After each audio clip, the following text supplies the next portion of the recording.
حضرت داؤد طائی اور امام جعفر صادق کے درمیان ایک دن بحث ہو گئی. امام جعفر صادق فرمانے لگے یہ محبت کا ان کا رشتہ تھا آپس میں.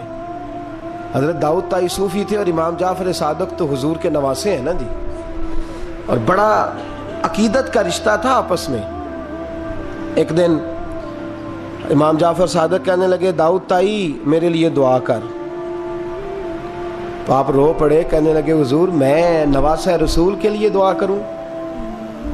آپ تو حضور کے نواسے ہیں, میں آپ کے لیے دعا کروں؟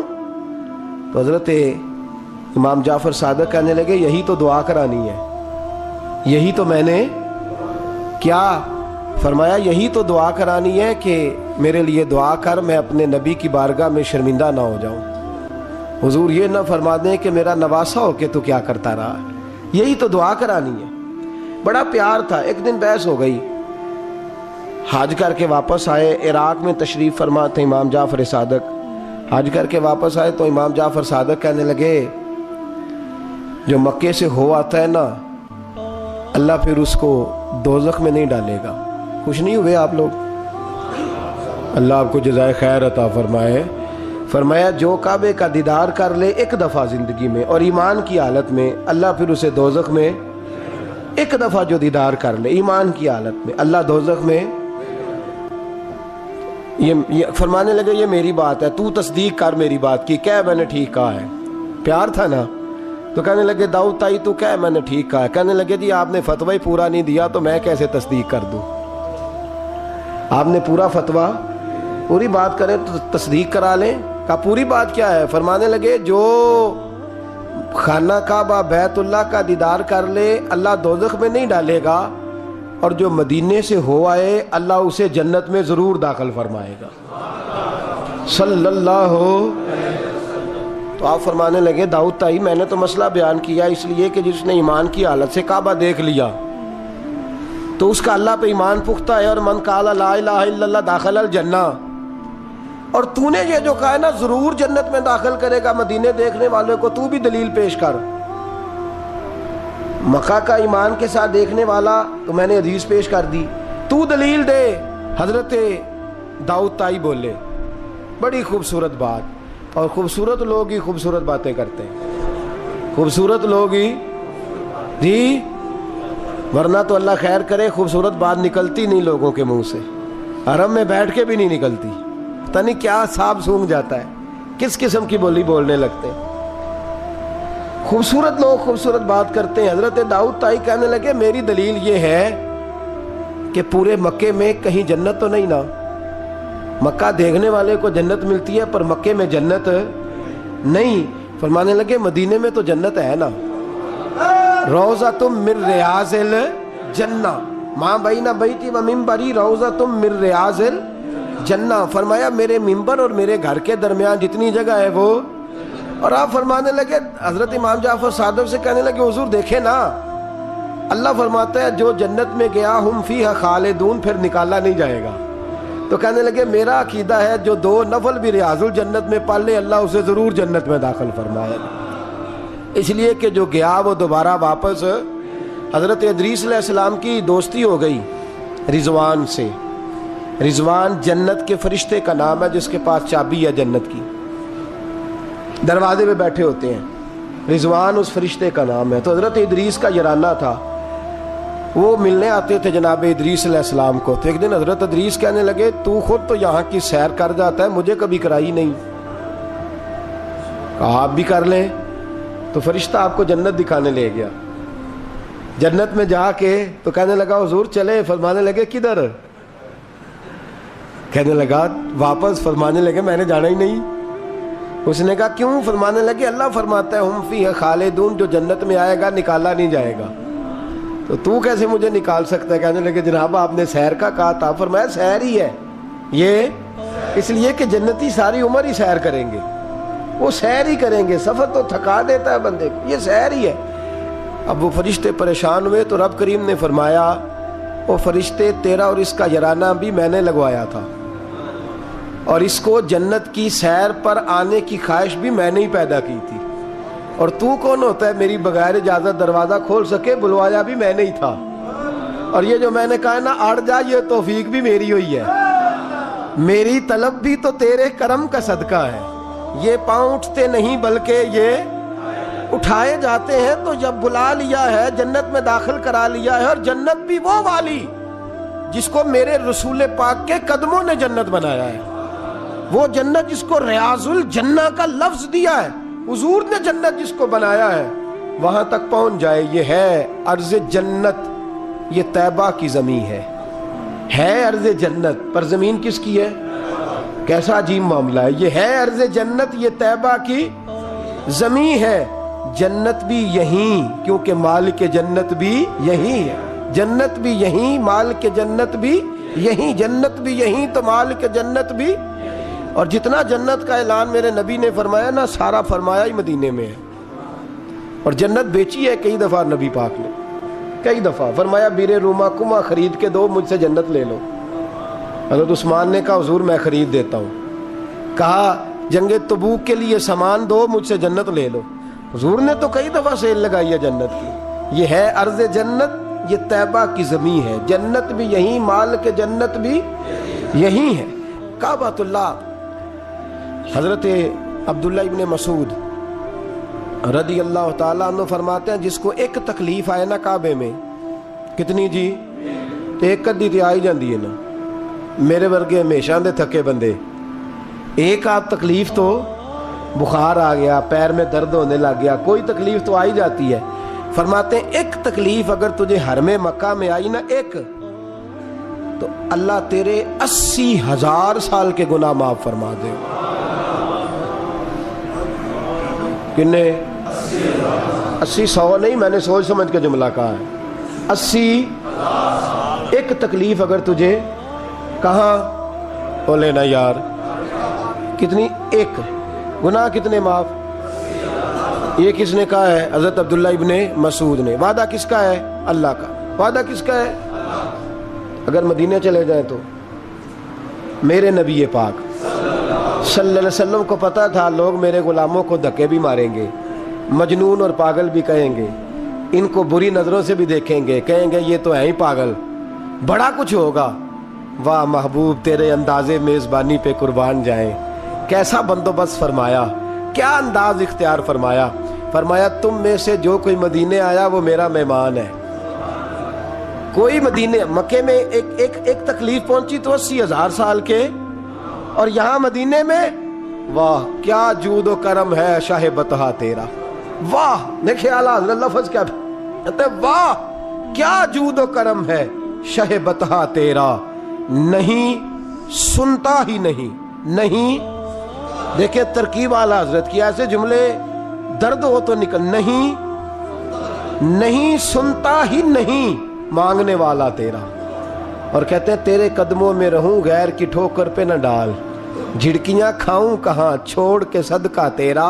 اور تیرے قدموں میں جو ہے غیر کا منہ کیا دیکھے، پھر کون نظروں پہ چڑھے دیکھ کے طلبہ تیرا، دیکھ کے جلوہ نہیں۔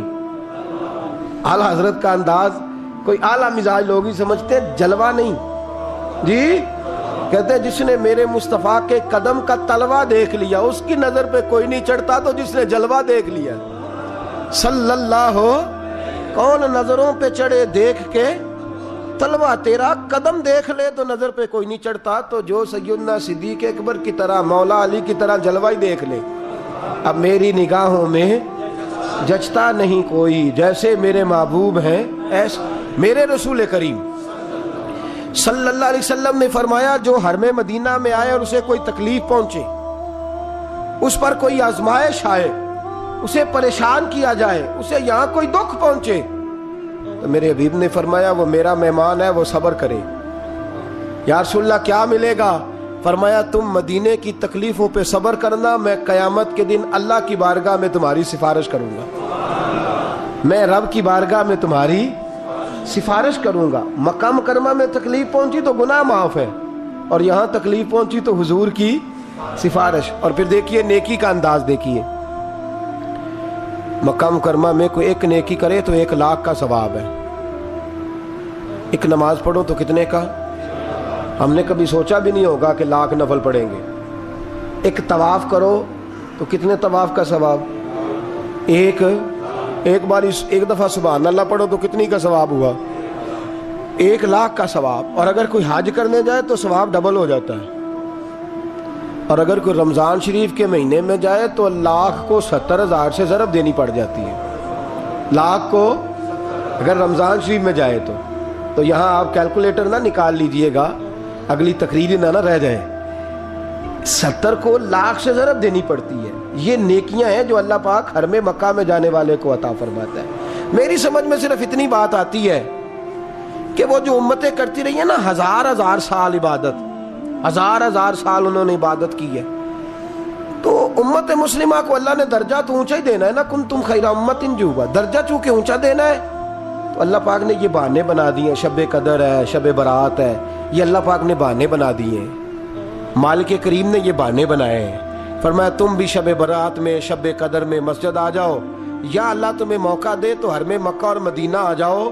میں تمہاری ایک ایک نیکی پر اتنا زیادہ ثواب دوں گا کہ تم پچھلی امتوں سے آگے نکل جاؤ گے. پچھلی امتوں سے اللہ نے ہمارے نمبر ہی زیادہ رکھے ہیں اور ہمیں اضافی نمبر بڑے ملتے ہیں. بڑے نمبر رکھے ہیں رب کریم نے ہمارے لیے. تو رب اللہ کریم کی رحمت سے میرے رسول پاک صلی اللہ. اور پھر دیکھیں نا، کعبے کا معنی ہے مسابت للناس. کعبہ رجوع کی جگہ ہے. کس چیز کی جگہ ہے؟ یعنی اس کی طرف توجہ ہو. میرے نبی پاک صلی اللہ علیہ وسلم کی سب سے بڑی سنت کعبے کو دیکھنا ہے.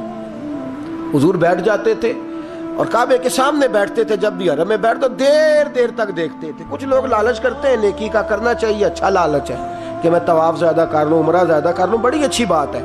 لیکن رسول کریم صلی اللہ علیہ وسلم کی جو سنت سب سے زیادہ مضبوط ہے وہ ہے بیٹھ کے کعبے کا.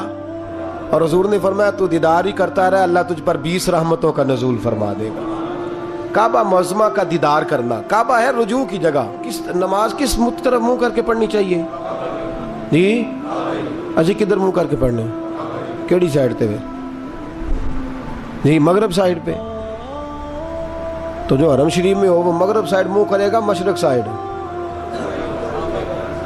فَإِنَّمَا تَوَلُّوا فَثَمَّ وَجْهُ اللَّهِ. اللہ فرماتا ہے جدھر مرضی منہ کر لے اللہ کی رحمت ادھر ہی ہے. وَلِلَّهِ الْمَشْرِقُ وَالْمَغْرِبُ. مشرق بھی اللہ کا، مغرب بھی اللہ کا. فَإِنَّمَا تَوَلُّوا فَثَمَّ وَجْهُ اللَّهِ. جدھر بھی منہ کرے گا اللہ ادھر ہی. چاروں جانب دنیا کا رجحان کعبے کی جانب ہے. اور یہ جو ہمارا دل کھینچا چلا جاتا ہے نا کعبے کی جانب، کھینچا چلا جاتا ہے، اس کی وجہ یہ ہے کہ نماز اللہ کی اور منہ طرف. نماز کس کی؟ منہ طرف. تو ساری زندگی کہتے رہے تو پھر طبیعت تو کھینچے گی نا، کعبے کی طرف کھینچے گی. میرے محبوب کریم صلی اللہ علیہ وسلم کے لفظ بڑے حسین ہیں. محبوب کریم صلی اللہ علیہ وسلم نے فرمایا تو حج اور عمرہ کرنے آئے تو یہ نہ سمجھ میں حاجی یا معتمر ہوں. الحاج والمعتمر وفد اللہ. حج عمرہ کرنے والا اللہ کی جماعت ہے. یہ کس کا گروپ ہے؟ یہ کس کا گروہ ہے؟ اللہ. یہ اللہ کا گروہ ہے. اللہ ان کی میزبانی فرماتا ہے، اللہ ان کو انعامات سے نوازتا ہے. رب کریم اپنے گھر بلاتا ہی اس کو ہے جس کو اللہ نے درگزر کرنا ہو، جس کو اللہ نے معاف کرنا ہو، جس کو اللہ نے بخش دینا ہو. بڑے. اور پھر میاں صاحب رحمۃ اللہ علیہ کا ایک شعر تھا. میں ذرا پریکٹیکل دیکھتا ہوں چیزوں کو، کوشش کرتا ہوں کہ دیکھا جائے. تھوڑا سا نوجوان نسل ہماری تھوڑی سی کہتی ہے ہمیں عقلی طور پہ بھی سمجھاؤ. تو میں فیلڈ کا آدمی ہوں تو تھوڑا مجھے پالنا پڑتا ہے، سوالوں کے جواب دینے ہوتے ہیں. تو میں ہر چیز کو اس کے اصل نقطہ نظر سے دیکھتا ہوں. تو میاں صاحب کا ایک فقرہ تھا، دوسرے والے کی تو سمجھ آتی تھی، پہلے والے کی نہیں آتی تھی. مشہور بڑا تھا، رحمت دا دریا الہی. آتا ہے نا آپ سب کو؟ مینوں نہ سناؤ تو وکری گل ہے، ویسے آتا ہے. رحمت کا دریا الہی تے جے ایک قطرہ. وہ جے ایک قطرے والی تو سمجھ میں بات آتی تھی، لیکن وہ جو ہر دم وگدا ہے وہ ظاہری آنکھوں سے نظر. کئی دفعہ ہمیں نظر، صاحب نظر لوگوں کو آتا ہے، باطن میں تو نظر آتا ہے، محسوس ہوتا ہے، لیکن ظاہر نظر یہ کسی نے دیکھنا ہو تو مکے مدینے جا کے نظر آتا ہے. رحمت دا دریا الہی ہر دم، ایک دم نہیں، ہر. مدینے کی جس گلی پہ نظر کریں نا آپ ریلا ہی آ رہا ہے. مکے کی جس گلی پہ نظر کریں، وہ یہاں ایک جھوٹ بولتے ہیں ہمارے سیاستدان، کہتے ہیں یہ ٹھاٹھے مارتا سمندر، حالانکہ وہ نہر بھی نہیں ہوتی لوگوں کی. ٹھاٹھے مارتا سمندر، پتہ نہیں کدھر ٹھاٹھے لگ رہی ہے، اللہ ہی جانتا ہے. اور جو بھی شروع کرتا ہے بات یہیں سے، حرم شریف جا کے پتہ چلتا ہے ٹھاٹھے مارتا سمندر کس کو کہتے ہیں. رحمت دا دریا الہی ہر دم ہی وگدا تیرا تے جے کہ قطرہ بخشے مینوں کام. فرمایا یہ تو نیکی نہیں کہ منہ مشرق کی جانب کرو یا مغرب کی جانب کرو. تو یا اللہ نیکی کیا ہے؟ فرمایا نیکی وَلَكِنَّ الْبِرَّ مَنْ آمَنَ بِاللَّهِ وَالْيَوْمِ الْآخِرِ. فرمایا نیکی تو یہ ہے کہ اللہ اور آخرت پر ایمان لاؤ. نیکی ایمان کا نام ہے. پھر فرمایا فرشتوں پر، کتابوں پر، نبیوں پر ایمان لاؤ اور اپنا مال خرچ کرو اللہ کی محبت میں، رشتہ داروں پر، یتیموں پر، مسکینوں پر، مسافروں پر، مانگنے والوں پر، غلام آزاد کرانے کے لیے. اور فرمایا نیکی تو یہ ہے کہ نماز قائم کرو، زکوٰۃ ادا کرو، اپنے وعدے پورے کرو جب تم وعدہ کر لیتے ہو، اور جب تمہیں کوئی مصیبت پہنچے اس پر صبر کرو. فرمایا اولئک الذین صدقوا، یہ وہ لوگ ہیں جو نیکی کے دعوے میں سچے ہیں، جو ایمان بھی لائیں، خرچ بھی کریں، مصیبت پر صبر بھی کریں. یہ وہ لوگ ہیں جو ایمان کے دعوے میں سچے ہیں. وَأُولَئِكَ هُمُ الْمُتَّقُونَ، اور یہ وہ لوگ ہیں جو پرہیزگار ہیں اللہ سے. آگے یہ آیت جس میں اللہ نے قصاص کا حکم دیا ہے، بدلہ لینے کا. یہ حکم اسٹیٹ کے لیے ہے، حکمرانوں کے لیے. فرمایا کہ جب کوئی شخص کسی کے ساتھ کوئی ظلم کرے تو پھر اس کا بدلہ لو. تو کس طرح بدلہ لینا ہے؟ فرمایا الحر بالحر والعبد بالعبد والانثى بالانثى، آزاد کے بدلے آزاد، غلام کے بدلے غلام، عورت کے بدلے عورت. ہاں اگر کوئی وارث معاف کر دے تو بات الگ ہے، ورنہ بدلہ لو. اور قرآن مجید نے یہاں ارشاد فرمایا کہ اگر تم بدلہ لو گے تو زندگی ملے گی، تمہیں زندگی ملے گی. اگر حکمران مجرموں کو سزا دیں گے تو باقی لوگوں کی زندگی محفوظ رہے گی، بچے گی. حکم دیا گیا یہاں کہ بدلہ لیا جائے. پھر جب ہم 6 سے 7ویں رکوع کی طرف چلتے ہیں تو اس میں اللہ نے روزے کا حکم دیا، رمضان کی فضیلت بیان کی، اور ارشاد فرمایا گیا کہ جو روزہ نہ رکھ سکے وہ فدیۃ طعام مسکین، جو تو مریض ہو، بیمار ہو، وہ تو اتنے روزے جو ہے وہ اگلے دنوں میں رکھ لے. اور آگے جا کے یہ بھی بتایا گیا کہ جو زیادہ ہی بیمار ہو پھر وہ ایک مسکین کا فدیہ دے دے، کھانا دے دے. پھر اسی آیہ کریمہ میں رب کریم نے فرمایا اگر تم مجھ سے دعا مانگو گے اسی رکوع میں تو فرمایا میں تمہاری دعاؤں کو بھی ضرور قبول کروں گا. پھر اسی میں بتایا گیا کہ رات کے وقت تمہیں کھانے کی بھی اجازت ہے اور عمل زوجیت کی بھی تمہیں اجازت دی جاتی ہے. اسی طریقے سے پھر آگے اللہ تبارک و تعالیٰ نے حج کے مہینوں کے بارے میں علامتیں ارشاد فرمائیں اور مسائل حج کچھ آگے جا کے بیان کیے. اور ایک اور غلط رسم لوگ رسمیں بنا لیتے ہیں نا، ایک اور رسم تھی کہ یہودی اور عیسائی جب حج کرتے تھے نا، احرام باندھ لیتے تھے، پھر دروازے سے گھر میں داخل نہیں ہوتے تھے، اوپر سے چھلانگ لگا کے کہ اب ہم پاک ہو گئے. تو دروازہ چونکہ گناہگار ہے، اس کے بیچ سے گناہگار آتے جاتے رہے ہیں، لہٰذا دروازے سے نہیں گزرتے تھے. تو اللہ کریم نے فرمایا یہ کوئی نیکی نہیں، یہ کوئی طریقہ نہیں کہ تم دروازوں سے نہ گزرو. وَلَكِنَّ الْبِرَّ مَنِ اتَّقَىٰ، دروازے کے اوپر سے چھلانگ لگانا نیکی نہیں، بلکہ نیکی تو یہ ہے کہ اللہ سے ڈرنا شروع کر دو. حج کے بعد پاک صاف ہو جاؤ، ڈرنا شروع کرو، یہ اصل میں نیکی ہے. تو پھر اللہ تبارک و تعالیٰ نے حج کے مسائل کافی تفصیل کے ساتھ، چونکہ وہ فقہی مسائل ہیں اور پوری اس کی جزیات ہیں، لہذا وہ ایک نشست میں کرنے کی بات نہیں. تو رب کریم نے وہاں مشعر حرام کا بھی ذکر فرمایا اور ان سب چیزوں کی طرف نشاندہی فرمائی جن پر توجہ کرنا امت مسلمہ کے لیے بڑا ہی ضروری ہے. پھر آگے 8ویں رکوع تک یہ باتیں مختلف انداز میں چلتی رہیں. پھر 9ویں سے 10ویں رکوع میں ایک بات رب کریم نے یہ ارشاد فرمائی کہ میں نے کافروں کی نظر میں نا، جب انہوں نے میری نافرمانی کی ہے، میرے کلمہ نہیں پڑھا، میرے محبوب کو نہیں مانا، قرآن مجید کو نہیں مانا، تو فرمایا میں نے دنیا کی زندگی ان کے سامنے مزین کر دی. یہ بڑی سمجھنے والی بات. فرمایا زُيِّنَ لِلَّذِينَ كَفَرُوا، وہ جنہوں نے کفر کیا تھا نا ان کے لیے زینت دے دی کسے؟ حیات الدنیا، دنیا کی زندگی کو اللہ نے نا ان کے لیے حسین کر دی. انہیں بڑے اچھے لگتے ہیں، یہ میری جائیداد ہے، یہ میرا باغ ہے، او میری حویلی ہے، یہ سارے میرے جناب بنگلے. فرمایا یہ چیزیں ہم نے کافروں کی نظر میں پھر پیاری کر دی. سمجھیے گا بات، یہ کافر کا طریقہ ہے، کہ وہ دنیا داری کا مال دیکھتا ہے تو اس کی آنکھیں کھل جاتی ہیں, بڑا راضی ہوتا ہے. مومن کا یہ طریقہ, مومن کس بات پہ راضی ہوتا ہے؟ اللہ تبارک و تعالیٰ کی رضا پہ مومن راضی ہوتا ہے. اس چیز کو اللہ کریم نے یہاں بیان فرمایا. پھر اس سے آگے جو حرمت والے مہینے ہیں ان مہینوں کا ذکر کیا گیا. پھر اللہ تبارک و تعالیٰ نے جوے اور شراب کو حرام قرار دیا. 219 نمبر آیت ہے, اسی رکوع میں اللہ تبارک و تعالیٰ نے اس کا بھی تذکرہ فرمایا. یہ تفصیل کے ساتھ تذکرے جاری رہے. پھر اسی طرح عورتوں کے جو حیض و نفاس کے مسائل ہیں ان کو بھی اللہ تبارک و تعالیٰ نے اسی پارے کے اندر بیان فرمایا. کچھ طلاق کے مسائل بھی اللہ کریم نے اسی پارے 9ویں رکوع سے آگے جا کے ان ساری چیزوں کو اللہ کریم نے بیان فرمایا. اور پھر یہ بھی ارشاد فرمایا حیض و نفاس مسائل اور طلاق, ان ساری چیزوں کو بیان کرنے کے بعد فرمایا کہ ان کے مسائل گویا سیکھ لو, اس پر عمل کرو. اور فرمایا تلک حدود اللہ, یہ اللہ کی حدیں ہیں. فلا تعتدوها, اللہ کی حدوں سے آگے نہ گزرنا. یہ وہ باؤنڈری ہے جو اللہ نے بنائی ہے, یہ حکم وہ ہیں جو رب نے دیے ہیں, تو ان سے آگے نہ جانا. تو بالتفصیل ان ساری چیزوں کا یہاں بیان فرمایا گیا. اور وہ مسائل جو بڑی تیزی سے لوگ الجھا دیتے ہیں ان کا بھی اللہ کریم نے یہاں ذکر فرمایا. بیچ میں کچھ آیات ایسی ہیں جو زیادہ توجہ کے قابل ہیں اور ہماری روزمرہ کی زندگی میں ہمیں ان کی بڑی اشد ضرورت ہے, جو اگرچہ مسائل فقہ تو نہیں لیکن ضرورت کے لحاظ سے, روزمرہ کے اخلاقی رویوں کے لحاظ سے اس کی بڑی ضرورت ہے. ان چند آیات کا بھی ہم نے انتخاب کیا, انشاءاللہ اس پر بھی کچھ بات کرتا ہوں. اس پارے کے آخر میں نا اللہ کریم نے ایک واقعہ بیان فرمایا ہے.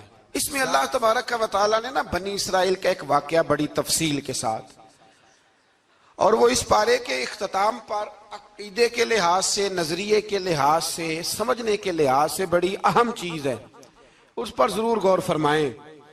وہ یہ ہوا کہ بنی اسرائیل کے اندر ہمیشہ ایسے ہوتا تھا کہ اللہ تبارک و تعالیٰ ایک پیغمبر اور ایک بادشاہ, بنی اسرائیل کے اندر ہمیشہ نبی اور بادشاہ موجود رہتے تھے. ایک وقت ایسا آیا کہ بنی اسرائیل میں کوئی نبی نہیں تھے, اور بنی اسرائیل کا جو اپنا علاقہ تھا نا وہ ملک شام ہے. تو قوم میں عمال کا ایک قوم تھی اور بڑے سخت گیر لوگ تھے. انہوں نے بنی اسرائیل والوں کے ساتھ لڑائی کی, جہاد کیا اور انہیں ان کے علاقے سے نکال دیا. اور کچھ حضرت یوسف علیہ السلام کے زمانے میں ویسے بھی ایک بہت بڑی تعداد جا کے مصر میں آباد ہو گئی تھی. اب یہ ہوا کہ ان کے پاس کوئی بادشاہ نہیں ہے, یہ بار بار دعا کرتے ہیں, التجا کرتے ہیں. تو اللہ تعالیٰ نے ایک پیغمبر انہیں عطا کیے جن کے مختلف نام کتابوں میں ہیں. صدر الافاضل رحمۃ اللہ علیہ نے تفسیر خزائن العرفان کے اندر ان کا نام حضرت شمویل علیہ السلام لکھا ہے.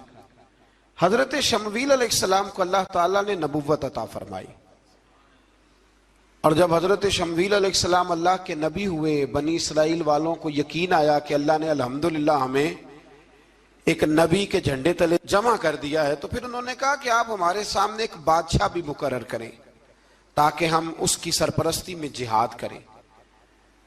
جب انہوں نے یہ بات کی تو اللہ تبارک و تعالیٰ نے حضرت شمویل علیہ السلام کے ذمے لگایا. تو ایک اس زمانے میں اللہ کے نیک بندے تھے جناب طالوت علیہ السلام ان کا نام تھا. تو حضرت شمویل علیہ السلام نے انہیں کہا کہ اللہ کریم نے نا تمہارا بادشاہ طالوت کو بنایا ہے. ان کا نام بھی قرآن مجید نے ذکر فرمایا ہے. تو بنی اسرائیل کے لوگ کہنے لگے یہ تو غریب آدمی ہے, وہ بکریاں چرایا کرتے تھے لیکن علم میں بڑے پختہ تھے, وجود میں بڑے طاقتور تھے. تو کہا کہ یہ تو غریب آدمی ہے, تو ہم تو زیادہ حق رکھتے تھے کہ ہمیں بادشاہ بنایا جائے. تو حضرت طالوت علیہ السلام کے بادشاہ بننے کے بعد حضرت شمویل علیہ السلام نے جو بات کی اللہ کریم نے اسے قرآن مجید میں بیان فرمایا. رب فرماتا ہے بسطۃ فی العلم والجسم, اسے اس لیے تمہارا بادشاہ بنایا گیا ہے کہ اسے ہم نے کشادگی دی ہے, علم میں بھی اور جسم میں بھی. بڑے ماشاءاللہ موٹے تازے تھے, وجود بڑا طاقتور تھا. کچھ موٹے تازے ہوتے ہیں پر طاقتور نہیں ہوتے, موٹے تازے بھی تھے اور طاقتور بھی تھے. فرمایا کہ وجود میں بھی طاقت ہے اور علم میں بھی اللہ نے انہیں وسعت عطا فرمائی. تو بنی اسرائیل والے کہنے لگے جی نہیں جی کوئی بندہ اور آ جائے, یہ ہمارا بہت بڑا مسئلہ ہے نا جی, ہر ایک کی مرضی کی نہ تو بات ہو سکتی ہے اور نہ ہر بندہ ہر ایک کی مرضی پر پورا. کہنے لگے نہیں جی کوئی اور ہونا چاہیے تھا, ہمیں کیسے پتا چلے گا کہ اللہ نے مقرر کیا ہے. بڑی خاص بات ہے, اس کو سمجھیے گا, یہ سارا مضمون آپ کو ملے گا اسی پارے کے آخر میں. آپ پڑھیں گے نا جی تو یہ سارا مضمون آپ کو ملے گا, اور آپ اگر سرسری نظر سے بھی اس کا مطالعہ کریں گے نا, جا کے قرآن شریف کھول کے 15ویں سے 16ویں رکوع میں, آپ خوش ہوں گے کہ آپ کتنے اچھے نظریے اور عقیدے کے ماننے والے ہیں. تو جب کہا نا کہ طالوت کو ہمارا بادشاہ بنایا گیا تو دلیل کیا ہے, تو قرآن کہتا ہے کہ حضرت شمویل علیہ السلام نے فرمایا کہ تمہارا ایک تابوت تھا, ایک صندوق تھا تمہارے پاس, وہ صندوق تمہارا قوم امالکہ اٹھا کے لے گئی تھی. ان کے بادشاہ ہونے کی دلیل یہ ہے کہ اللہ تمہارا وہ صندوق تمہیں واپس کر دے گا, وہ تمہارا صندوق تمہیں واپس کر دے گا. اس صندوق میں کیا ہے, وہ حضرت آدم جنت سے ساتھ لے کے آئے تھے, اس میں تھا کیا, تو قرآن مجید کہتا ہے کہ اس کے اندر نا حضرت ہارون علیہ السلام اور حضرت موسیٰ علیہ السلام کے تبرکات تھے. تبرکات. کل میں ایک مولوی دیکھ رہا تھا بیچارہ, ایک بندہ نا مسجد نبی کے ساتھ غلاف اور شاید کوئی کفن تھا, وہ مسجد نبی کی دیواروں سے مس کر رہا تھا. تو وہ کہہ رہا تھا نہیں اس سے کیا ہوتا ہے, تبرک کوئی چیز نہیں, اچھے اعمال کی وجہ سے بندہ بخشا جائے گا. میں نے کہا تو مجھے ملے تو میں تجھے بخاری کھول کے دکھاؤں کہ حضرت عبد الرحمن ابن عوف جنہیں حضور نے قطعی جنتی کہا, حضور کے وجود پر کرتا دیکھ کے کہنے لگے حضور بڑا ہی سونا لگ رہا ہے. تو فرمایا تجھے چاہیے حضور مل جائے تو کیا ہی بات ہے. نبی پاک نے عطا کیا تو صحابہ کہنے لگے عبد الرحمن آپ کو تو ضرورت نہیں تھی, آپ کے پاس تو بڑے لباس ہیں, تو یہ کرتا حضور نے قبول کر لیا, کوئی لے کے آیا اور آپ نے مانگ لیا. تو وہ رو پڑے, کہنے لگے پہننے کے لیے نہیں مانگا, یہ حضور کے جسم سے لگ گیا ہے, میں نے کفن بنانے کے لیے مانگا ہے. تو کہتا ہے حضور کے تبرک میں خیر کوئی نہیں. اور آپ یقین کریں ان لوگوں پہ حیرانگی ہے, ہم نے بھی مرنا ہے نا جی, بڑی جلدی قبر میں جانا ہے, وقت کا کچھ پتہ نہیں, لیکن اتنے اندھے ہو کر لوگ چیزوں کو دیکھتے ہیں اور اس تیزی کے ساتھ گمراہی پھیلاتے ہیں. مجھے باقاعدہ کسی نے ویڈیو بھیجی اور کہنے لگا جی دیکھیں کتنی اچھی بات کر رہا ہے, لوگوں کو سمجھائیں. تو میں نے کہا نہیں, اس کو سمجھانے کی ضرورت ہے. اور میں نے اس کو دیکھا ہے, وہ جو لال رومال والا, میں نے دیکھا ہے وہ ڈھونڈ ڈھونڈ کے جاہلوں کو پکڑتا ہے, تلاش کرتا ہے, اور اگر کوئی مل جائے بات بتانے والا تو پھر وہ خود پکڑا جاتا ہے, اور کئی دفعہ پکڑا گیا تو نکل گیا ہے. اللہ تعالی ہمیں سمجھنے کی توفیق دے, ہم سیانے ہو جائیں تو یہ دور دور تک نظر نہیں آئیں گے انشاءاللہ. تو وہ تابوت آئے گا, بنی اسرائیل والوں سے کہا تابوت میں کیا تھا سن لو, اور یہ قرآن مجید ہے. آج میری ماننا یہ 15ویں سے 16واں رکوع ضرور ہی پڑھنا کہ وہ آخر تابوت میں کیا تھا, کھولنا ذرا. قرآن مجید کہتا ہے کہ حضرت موسیٰ علیہ السلام اور حضرت ہارون کے تبرک تھے. تو تبرک کیا تھے؟ تمام مفسرین نے لکھا ہے کہ حضرت موسیٰ کا ایک کرتا تھا, ایک ڈنڈا تھا, جوتے تھے, اور جناب ہارون علیہ السلام کا امامہ شریف تھا, اور تورات کی کچھ تختیاں تھی. تو اس کا فائدہ کیا تھا؟ اس تابوت کا فائدہ یہ تھا کہ بنی اسرائیل والے جب اپنے دشمنوں سے لڑتے تھے, تابوت سامنے رکھ کے دعا مانگتے تھے, اللہ انہیں کامیابی عطا کر دیتا تھا. تو قوم امالکہ کو بھی پتہ چل گیا کہ صندوق میں کچھ ہے جس کی وجہ سے یہ کامیاب ہو جاتے. وہ صندوق اٹھا کے لے گئے. اب ان کی کم بختی یہ, کم نصیبی یہ کہ انہوں نے جا کے اسے روڑی پہ پھینک دیا. جب روڑی پہ پھینکا تو ان کے اندر بیماریاں آ گئیں, وبائیں پھوٹ پڑی, مرنے لگے, وجود پھولنے لگا. پھر ان کے دلوں میں بات آئی کہ یہ ہم نے اس صندوق کی بے ادبی کی ہے. صندوق میں کیا ہے؟ تبرکات. ہمیں کہتے ہیں جی نالین کا نقشہ کیوں لگایا ہے؟ تمہارے تو بزرگوں کا عقیدہ ہے سر پہ رکھنے کو مل جائے اگر نقش نالے پاک حضور تو پھر کہیں گے کہ ہاں تاجدار ہم بھی ہیں. تو کہا کہ اس کے اندر یہ تبرکات تھے.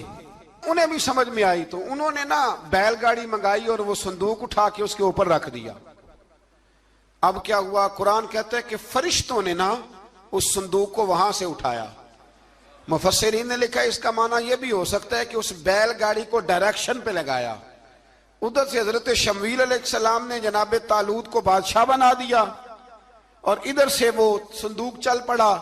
کہا بھئی ہم ان کو کیسے بادشاہ مانے؟ تو فرمایا بادشاہ اس طرح مانو گے کہ تمہارا وہ صندوق آ جائے گا. اور قرآن کہتے ہیں اس صندوق میں تمہارے دلوں کا سکون ہے, اس میں تمہارے دلوں کا. اور بھائی ہماری تو کوشش ہوتی ہے بزرگوں سے کوئی چیز مل جائے, اللہ والوں کا کوئی تبرک ہمارے ہاتھ آ جائے. تو وہ صندوق آ گیا, یہ مان گئے. اب جہاد کرنے نکلے تو لڑنا تھا جالوت کی قوم کے ساتھ. وہ بڑا سخت آدمی تھا, 3 من سونا اس نے وجود پہ پہنا ہوتا تھا. اس کی قوم سے لڑنا ہے, ٹوپی بڑی تگڑی پہنی ہوتی تھی لوہے کی. اب کون لڑے؟ ایک نوجوان تھے جن کا نام تھا داؤد علیہ السلام. وہ بھی بکریاں چرایا کرتے تھے. اور جن دنوں حضرت طالوت نکلے نا اپنی قوم کو لے کر جالوت کے خلاف لڑنے, تو حضرت داؤد بھی شامل ہو گئے. اللہ جب کسی کو نوازتا ہے نا تو پھر خاص ہی کرم نوازی کرتا ہے.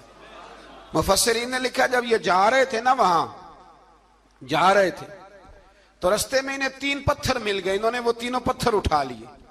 اس زمانے میں پتھر پھینکنے کے لیے چھوٹی چھوٹی لوگوں کے پاس چیزیں ہوا کرتی تھیں. اس کو کوپھن بھی لوگ کہتے تھے, منجنیک, اس کو سامنے رکھ کے پھر بنائی گئی. تو آپ کے پاس بھی وہ آلہ تھا جس سے دشمن پر پتھر مارے جاتے تھے. تو آپ وہ مشین لے کر, وہ آلہ لے کر وہاں پہنچے ہوئے تھے. 3 پتھر آپ کے پاس تھے. آپ فرماتے ہیں اس دن میں بڑا بیمار تھا, اتنا بیمار تھا کہ میرا رنگ پیلا ہو گیا. اب وہ جالوت کے سامنے کوئی نہیں جاتا تھا. تو جناب طالوت کہنے لگے کہ جو جالوت کو مارے گا نا, یعنی ان کے بادشاہ کو اس قوم کے, تو میں اسے اپنی آدھی سلطنت بھی دے دوں گا اور اپنی بیٹی کا نکاح بھی اس کے ساتھ کر دوں گا. دیکھیں اللہ نوازتا ہے تو کس انداز میں نوازتا ہے. تو حضرت داؤد کہتے ہیں وہ دور کھڑا تھا تو میں نے نا 3 پتھر مارے. بھئی ہمت کرنا تو ہمارے ذمہ ہے کہ نہیں؟ میری ملت کا جوان کہتا ہے میں نے کرنا کرانا کچھ نہیں. یعنی اگر آپ کہیں نا کچھ کرو تو پھر وہ کوئی کام کرنے کی مطلب معاملہ. وہ مجھے کل ایک سنگی کہہ رہے تھے, کہنے لگے جی اللہ کے فضل سے کچھ بھی نہیں کرنا پڑا, مرشد نے نظر کر دی.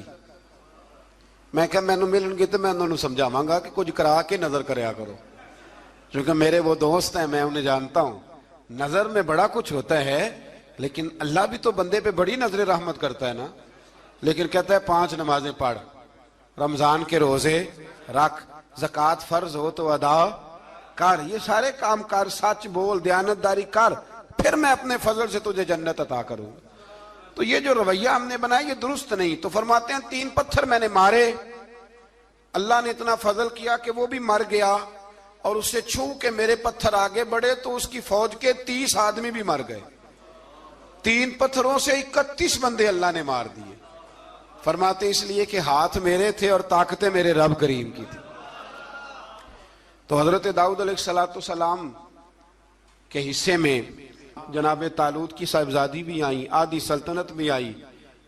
کافی سال حضرت طالوت حیات رہے, پھر ان کا وصال ہو گیا. تو ساری سلطنت حضرت داؤد کو ملی, اور پھر اللہ تبارک و تعالیٰ نے انہیں نبوت بھی عطا فرمائی. یہ دنیا میں واحد پیغمبر ہیں جو بیک وقت نبی بھی تھے اور بادشاہ بھی تھے.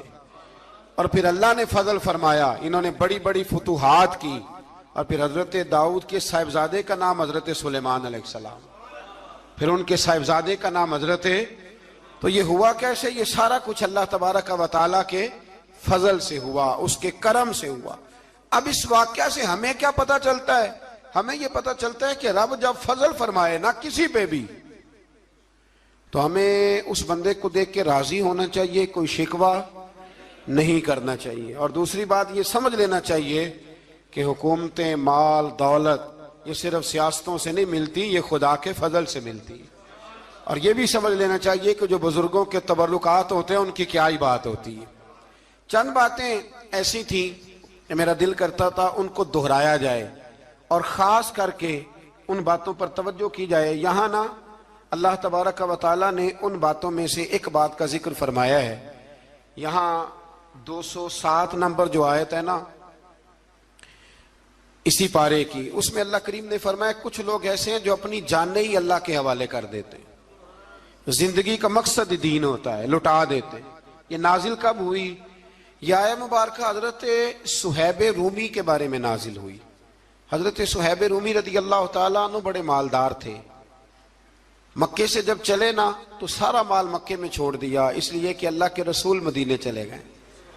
فرماتے ہیں پھر میں نے مال و دولت کی پرواہ نہیں کی، پھر میں نے یہ سوچا کہ میں نے اپنے حبیب کے پاس جانا ہے۔ سارا مال ایک جگہ پہ دبائے، مدینہ طیبہ کے لیے جب نکلا تو کفار نے، قریش مکہ نے روکا، ہم نہیں جانے دیں گے۔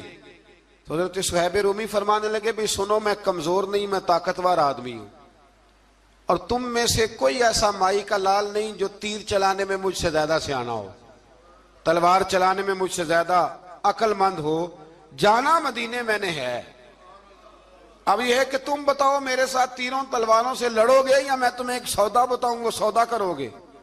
قریش کہنے لگے سودا کیا ہے؟ کہنے لگے میرا بڑا مال ہے، میں مکے میں دفن کر کے آیا ہوں، تم مجھے مدینے جانے دو، میں تمہیں سارے مال کا پتہ بتا دیتا ہوں۔ ہزاروں لاکھوں میں تھا مال تجارت۔ دیکھیں جب صحابہ مدینے جاتے تھے تو کتنی قیمت دے کے جایا کرتے تھے۔ تم مجھے جانے دو، میں تمہیں وہاں کا پتہ بتاتا ہوں۔ انہوں نے کہا جی بات ٹھیک ہے، آپ پتہ بتا دیں۔ حضرت صہیب نے ساری زندگی کی جمع پونجی ہزاروں لاکھوں میں ساری دے دی اور مدینے کے لیے تیار ہو گئے۔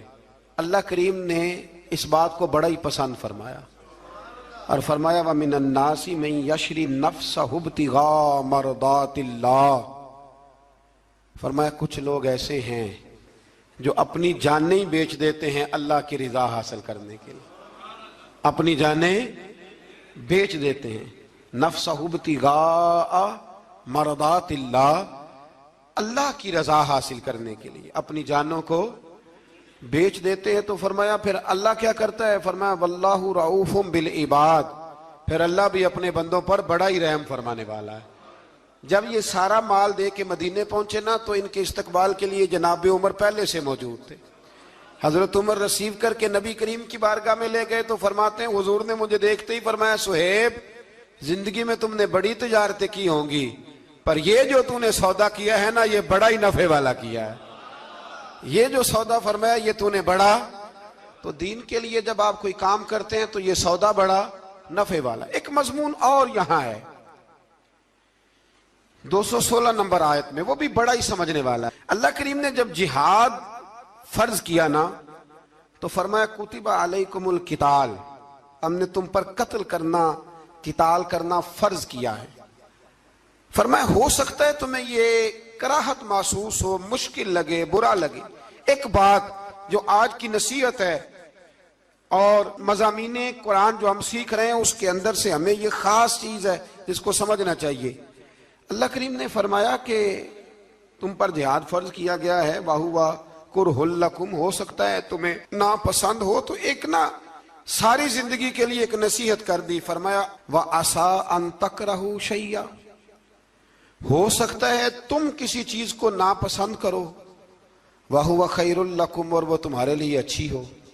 اللہ اکبر، یہ وہ بات ہے اگر سمجھ میں آ گئی تو کلیجہ ٹھنڈا ہو گیا، زندگی سکون میں آ گئی۔ فرمایا ہو سکتا ہے تم کسی چیز کو ناپسند کرو اور وہ تمہارے لیے بہتر ہو۔ وَعَسَىٰ أَن تُحِبُّ شَيْئًا، ہو سکتا ہے تم کسی چیز سے محبت کرو، وَهُوَ شَرٌ لَكُمْ، اور وہ تمہارے لیے بری ہو، اچھی۔ بس میرے رب نے ایک بات مسلمان کو بتا دی جو جینے کے لیے بڑی کافی ہے۔ فرمایا تم میرے اور میرے رسول کے حکم پر چلو۔ کیوں؟ اس لیے کہ واللہ یعلم وانتم لا تعلمون، اللہ جانتا ہے تم نہیں جانتے۔ اللہ کے طریقوں کے مطابق، رسول اللہ کے بتائے ہوئے طریقوں کے مطابق چلو، اللہ جانتا ہے ہم جانتے نہیں۔ تو قرآن مجید کی اس نصیحت پر ضرور غور کریں۔ ایک شخص نے ایک دفعہ اپنی بیوی کی بڑی شکایتیں کی نبی کریم کی بارگاہ میں، تو رسول کریم علیہ السلام نے فرمایا ہو سکتا ہے اللہ تمہیں اس میں سے ایسی اولاد عطا کر دے جو تیرے لیے باعث خیر ہو۔ جو چیزیں ہم ناپسند کرتے ہیں بعض اوقات اسی میں سے اللہ تعالی ہمارے لیے خیر کر دیتا ہے۔